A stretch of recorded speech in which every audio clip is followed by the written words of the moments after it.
श्री राम दरबार में हनुमान जी महाराज श्री राम जी की सेवा में इतने तन्मय हो गए कि गुरु वशिष्ठ के आने का उन्हें ध्यान ही नहीं रहा। सभी ने उठकर उनका अभिवादन किया, पर हनुमान जी नहीं कर पाए।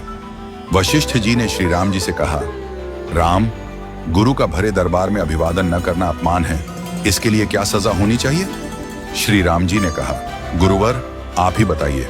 वशिष्ठ जी ने कहा, मृत्यु दंड। श्री राम जी ने कहा, स्वीकार है।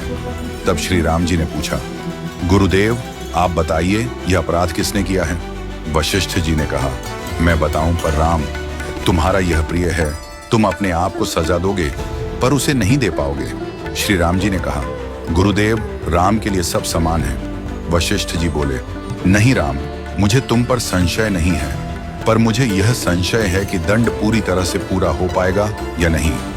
यदि तुम मुझे विश्वास दिलाते हो कि तुम उसे अपने अमोघ बाण से मृत्यु दंड दोगे तो मैं अपराधी का नाम और अपराध बताऊंगा। श्री राम जी ने फिर अपना संकल्प व्यक्त किया। तब वशिष्ठ जी ने कहा, यह अपराध हनुमान जी ने किया है।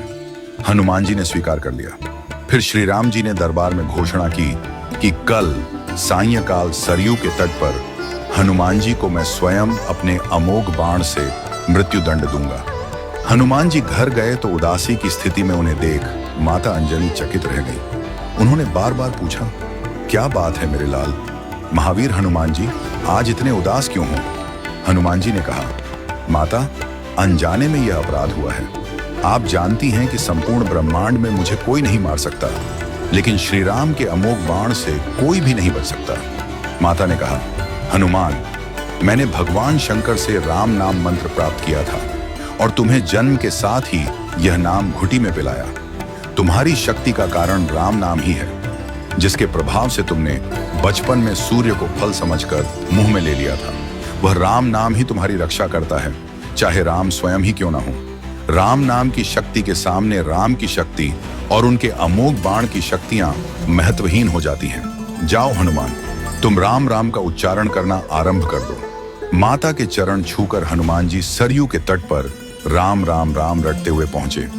सायंकाल श्री राम जी अपने संपूर्ण दरबार के साथ सरयू तट पर आए। सभी को यह कौतूहल था कि क्या श्री राम हनुमान जी को सजा देंगे, लेकिन जब श्री राम ने बार बार अपने अमोघ बाण चलाए तो हनुमान जी पर उनका कोई असर नहीं हुआ।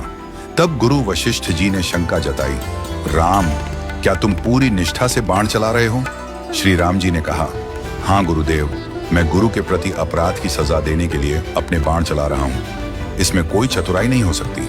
वशिष्ठ जी ने कहा, तुम्हारे बाण अपना काम क्यों नहीं कर रहे हैं? श्री राम जी ने उत्तर दिया, गुरुदेव, हनुमान राम राम की अनंत रट लगा रहे हैं। मेरे बाणों की शक्ति राम नाम के प्रभाव में कमजोर हो गई है, इसलिए वे असर नहीं कर रहे। गुरुदेव वशिष्ठ जी ने कहा, राम, आज से मैं तुम्हारे दरबार को छोड़कर अपने आश्रम जा रहा हूं, जहां राम नाम का निरंतर जप करूंगा। जाते जाते वशिष्ठ जी ने घोषणा की, हे राम, मैं यह जानकर और मानकर घोषणा कर रहा हूं कि राम से राम का नाम बड़ा है। राम नाम महा अमोघ शक्ति का सागर है।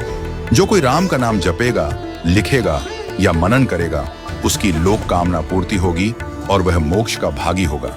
मैंने सारे मंत्रों की शक्तियों को राम नाम के समक्ष नगण्य माना है। तभी से राम नाम को राम से बड़ा माना गया। वह पत्थर भी तैर जाते हैं जिन पर श्री राम का नाम लिखा होता है।